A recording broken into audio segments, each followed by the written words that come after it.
Today I'm going to make a quick bench out of some pallets, and I got some other stuff to do too. This is the Old Guy Network. Yep.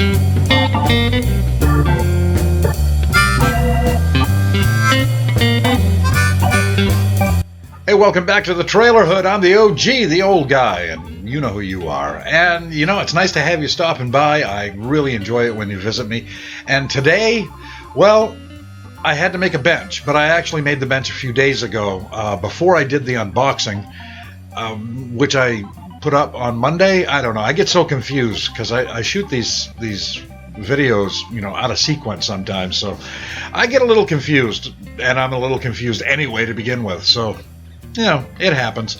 But I needed something to put the joiner on so I could do the unboxing, and wasn't that a long video? Man, that was a long video. I think what I'm going to do is I'm going to recut that video and cut it into at least two sections. One, the unboxing, and then showing you the doing the demonstration of it and telling you how I feel about it. But yeah, and then I'll re-upload that. But it was very long. I don't like doing 40-minute videos because, you know, I can't hold your attention that long. I can't. Maybe Krista could, but you know, I can't do that. But anyway, we did the unboxing. I made a bench before that, and I want to show you that bench now. And then I want to talk to you a little bit about the joiner that I unboxed, because I do have some news about it. And yeah, you're going to want to hear it. So let's take a look at this quick bench, and it is a quick bench. This segment is only about 7 minutes long, so you don't have to fast forward, jump around. Just who hasn't got 7 minutes, you know? So here you go. Well, as you can see, I've got that all done there. I've got the insulation and the moisture barrier up, just plastic, and this pallet right here. What I've done basically is just cut one side of the pallet off. Now I've also put a line on the side. Let's see if we can zoom into that a little bit. Right there. So what I'm going to do now is set up my sawhorses. I'm going to trim that up, make that as flat as I possibly can, and I'm going to make a bench over here right beside the other little makeshift bench that we got. We're going to put something right there, and I'm going to use nothing but pallet wood. That's it, at least for now. I might put a piece of Luan or a 1/4 inch or 3/8 inch man, I can't even think right now. Plywood, yeah, there we go. I'll put some thin plywood down on it, maybe just to flatten it out. But for now, it'll just hold stuff, and I might put my vise on there or something else. I don't know, because this is all hardwood. This is solid oak. This is all oak. The rails are oak. The pieces on the top and bottom, they're all oak, very strong. And I'm going to use these over here for legs. And basically what I'm going to do is take one of those, put it across the wall, and then use the other two as legs in the front. So I don't need any legs in the back, and there's not going to be any there won't be any shelves or anything, because that's where I'm going to park my rigid vacuum. Yeah, yay. So I got to do that now before I go any further. This is what I said before. My whole life is a house of cards. I want to get everything done, but I can only move ahead when something else is done. And this is what I got to do right now. So I'm going to make a bench.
Okay, so the mistake I made this time,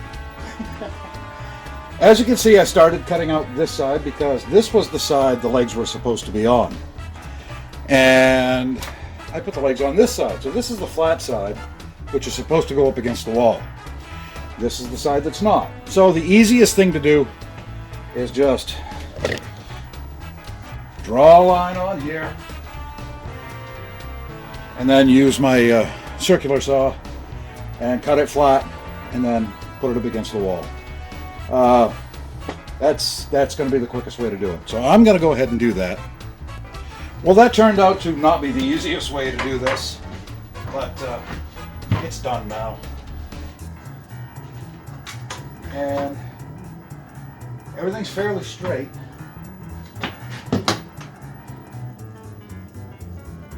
Whoa.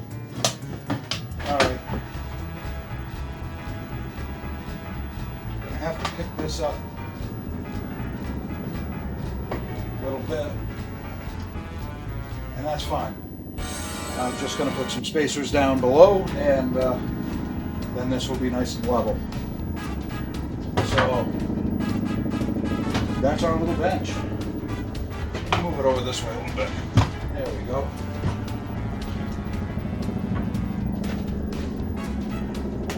Yeah, I could drop that 2x4 down a little bit, and I think that's what I'm going to do. And then I am going to put some spacers, and I planned on doing that anyway. But yeah, using a pallet, not really building a whole lot, just cutting out some notches, putting in some 2x4s that I got with the pallets, and this is going to be good enough just to put stuff on, and I think it's pretty good. It's not flat. But I didn't think it was going to be. So I'm going to take this off, this bottom one, and then we'll see what happens. Well, here's a nice view of it. There's the bench. And as you can see, I've got my vacuum, and I also have the compressor under there too. Just barely see the tank down there. But you see the hose. So that's nice and tucked away, and that's going to make up some more room. I'm going to bring the motorcycle back as far as I can, as close to the door as I can. I have two doors, so if I can get it close to the door that I hardly ever open, then that'll be good.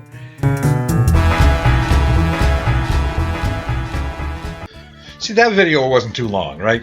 That's where I'd like to keep them, around 7 minutes. That's good. I can put a couple of those together. I got an episode, and hey, Bob's your uncle, as my dad used to say.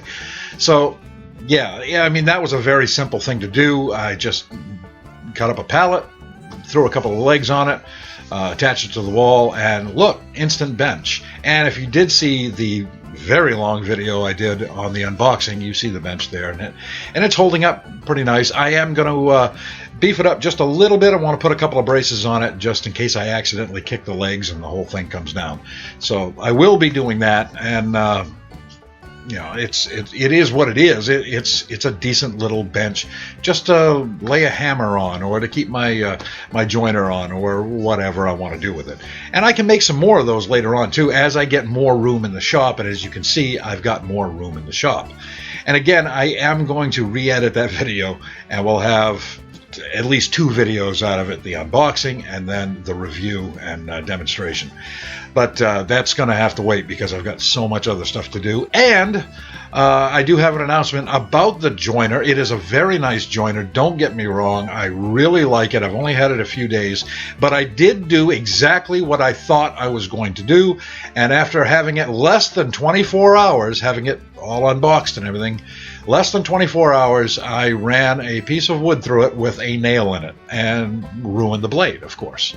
And I knew I was going to do that, and I knew there are precautions I could take so that I don't do that, but I didn't take them because I'm, as some people have told me, a silly, silly man. So this is what I should have done. If you're using a lot of pallet wood and you don't want your saw blade or your jointer or planer to get caught up on a nail, The easiest thing to do is to get a stud finder or a handheld metal detector, and you just run it over the board. It tells you if there's a nail in there, and you either take the nail out or toss the board or burn it or whatever, and move on to the next board. That's if you're going to use pallet wood or wood that's already been used for another project. Of course, if you buy brand new wood, you won't have this problem in the first place. But I'm cheap and I don't want to buy brand new wood, especially hardwood, very expensive. So I should have done that, and you can find stud finders for anywhere from $12 to over $200. So that's quite a discrepancy. But, and you've probably seen this in some of my videos, I actually have a metal detector in my shed. Now, what old guy doesn't have a metal detector? Well, I have one, so I can speak for me. It used to be my dad's, and then I sold it to a friend of mine after my dad passed away because I never thought I'd use it. And then now he's brought it back to me, and I'm using it now. And I can't just put the wood on the floor and then run the metal detector over it, because not only would it pick up the nails in the board, but it would also pick up the nails in the floor. So I can't do that. But what I was thinking I would do is hanging up the metal detector on the wall, turning the sensitivity way down, and then I could just pick up the board and put it underneath the metal detector, run it across through there, and see if it has any nails in it. We're going to try that just as soon as my new blades come in. As soon as I get the new blades, the other thing I want to do is show you how easy it is to replace these blades. Well, actually, they're called knives, and it's very, very simple to replace the knives on this. So as soon as those come in, I will do a video and let you know how to do that, how to do it safely, and I'm all about safety. Look, still got all my fingers. So I will do that as soon as those blades come in, and we'll try to figure out some way to not do this ever again, because it really sucked. I can still use this in the meantime, though. It is a 6-inch joiner. It will take a 6-inch board. I had the fence way back, so the nail actually damaged the blade about 1 inch in. So I can just move the fence, which I've done, move that in about an inch, a little more than an inch, and now I've just basically turned my 6-inch joiner into a 4.5-inch joiner. But most of the boards that I have are about 4 inches wide. So for now, it's still going to work. I'm still, I'm back in business. But as soon as I get the new blades, I'm going to show you just how easy it is to replace them. And I've got some ideas of what to do with the damaged blades. There's actually a couple of ideas that I have that you might be able to use. So we have that to look forward to, don't we? Also, as soon as I get this up, again, house of cards. I can't move ahead and get everything done that I have to get done until I get this other stuff done. And I've looked at some of the finances that I have, or what little finances I have. And the very next tool that I'm going to get is going to be a planer. I need a surface planer. I gotta have a surface planer. I don't see any other way around it, because not only do I want to keep doing the simple things like the picnic tables and the squirrel picnic tables, the small ones, and the flags and that sort of thing. I want to do cutting boards too, and for cutting boards you really need to have a planer. They have to be the exact same thickness on both sides of the board.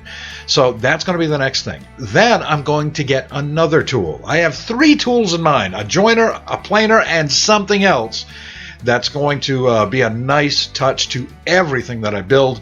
And I'm not going to tell you what that is. You're going to have to wait for it. And that's going to be a while before I get that one anyway. So the next unboxing hopefully is going to be, besides the blades, knives, is going to be a surface planer. So that will be awesome. So that's going to do it for this video today. Not as long as the last one, and I do apologize for that. I don't like to make videos that long because, like I said, I can't hold your attention. You've probably fast forward to the end now anyway, or moved on to another video featuring, what's his name, Fruity Pie? No, I don't know. PewDiePie. Yeah, okay, whatever. I'm old. I'm not supposed to know these things. But listen, if you enjoyed this video or any of the other videos, please hit like, share, subscribe to the channel. I was trying foolishly to try to get to 1,000 subscribers before the end of the month, or the end of the year, which now is the end of the month, and that ain't gonna happen. No, not at all. But I am over 300 right now, which I think is pretty nice. And maybe if we can get to 400 before the end of the year, I'd be happy with that. Love to get to 1,000. The closer I get to monetization, the happier I will be. And that's an important thing. I don't know if that's ever going to happen, but I'm still working hard trying to do that. If you'd like to, also, you can go to my coffee page and you can buy me a cup of coffee, help support the channel, and I'm out. So please, you can go over and do that. There is a link in the description. So until the next time, coming to you, well, not live, but coming to you from the undisclosed location, which is the world headquarters of the Old Guy Network, I am the Old Guy. I'm the OG, and I'm out.